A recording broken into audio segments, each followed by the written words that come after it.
Bonjour, c'est Charlène, bienvenue sur l'art de créer. Aujourd'hui, je vous amène avec moi dans une session créative sous la contrainte. Mais qu'est-ce qu'elle raconte? Je vais vous expliquer. Mais d'abord, laissez-moi vous faire un aveu. Je n'ai pas peint, ni dessiné, ni gribouillé de la semaine. Elle n'applique pas ses bons conseils. Et non, en effet. Et le comble, c'est que j'ai assisté la semaine dernière à un atelier en ligne organisé par Gwenaëlle Perron. D'ailleurs, je vous mettrai le lien de sa chaîne en description. Allez jeter un coup d'œil. Franchement, c'est super ce qu'elle fait. Et donc, je disais, le comble, c'est que j'ai participé à cet atelier en ligne dont le titre était Réveille ta créativité.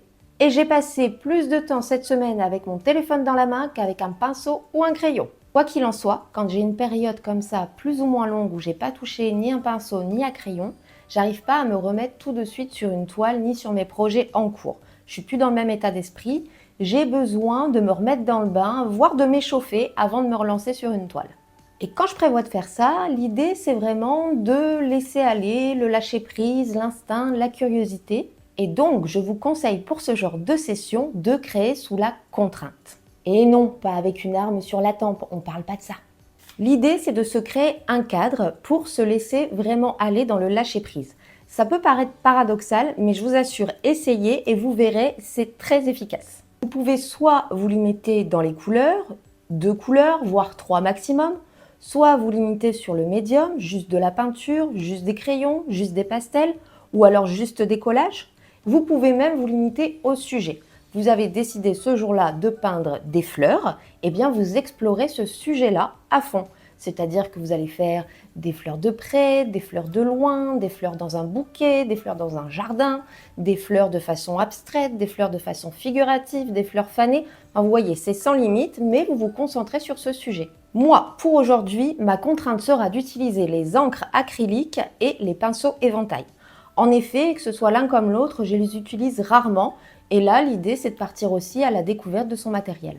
Mon but, ce sera juste de faire des marques, des traits, de voir comment les encres réagissent, de voir les effets que j'arrive à obtenir avec le pinceau. Ici, je me suis donc préparé 3 feuilles de papier type aquarelle, puisqu'on va travailler dans l'humide.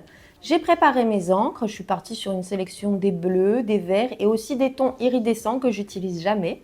Et mes petits pinceaux éventail. À côté de ça, j'ai quelques matériels que je testerai peut-être lors de cette session. L'idée, c'est vraiment de se laisser aller, de lâcher prise. On ne met aucune pression sur le résultat attendu, on s'amuse. Je vous conseille d'ailleurs de mettre un fond sonore, que ce soit de la musique ou un podcast. Vous verrez que ça aidera votre cerveau qui se concentrera sur ce qu'il entend et vous serez libre avec votre créativité.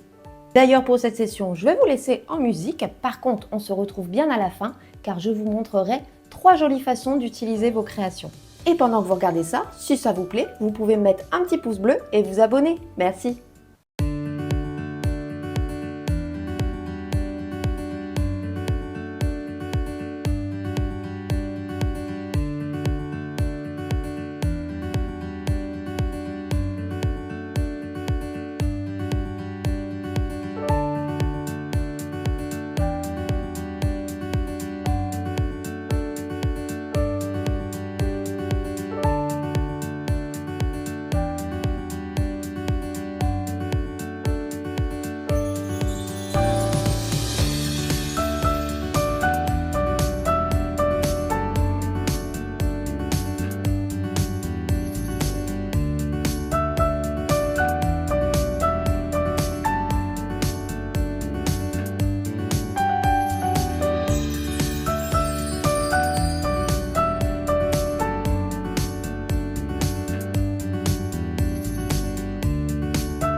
J'adore cette étape d'enlever le scotch.